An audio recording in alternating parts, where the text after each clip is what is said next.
Sta commuovendo il Veneto il gesto del piccolo Achille, che a 9 anni ha mandato da Mira i suoi 5 euro in una lettera indirizzata al sindaco di Roccapietore come contributo per poter rivedere gli alberi sulle montagne.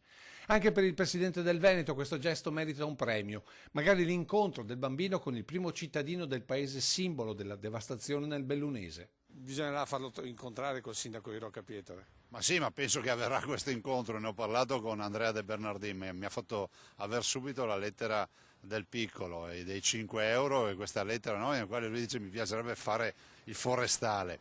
Beh, direi che è un bel segnale, no? Ma è un bel segnale anche di molti che versano, ci sono tanti bambini a dire il vero che mandano disegni, versano piccole cifre. Beh, Achille li rappresenta tutti, magari poi li metteremo tutti assieme a sti bimbi. Tanti piccoli Achille dunque, ma anche tanti adulti, famiglie, imprese e l'immagine di un Veneto che vuole sostenere concretamente con quello che ha la sua montagna. Grazie intanto a tutti per le prime donazioni. Pensate che i veneti hanno donato nel conto corrente della regione quasi 1 milione di euro, 8.500 versamenti più o meno, per una media di oltre 100 euro da versamento. Grazie a tutti, a chi ha versato 1 euro, a chi ne ha versati 10.000, grazie a tutti. Continuate a farlo, sosteneteci. Sostegno nella certezza garantita dalla Regione, dal suo governatore, che quanto versato finirà tutto in sostegno alle località colpite.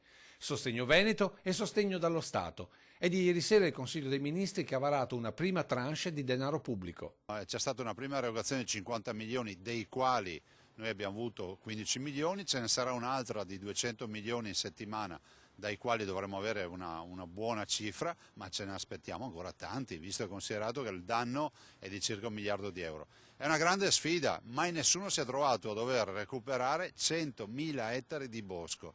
È un terremoto con le case in piedi. 100.000 ettari di bosco è una novità assoluta anche nel campo delle catastrofi e del recupero di questi danni.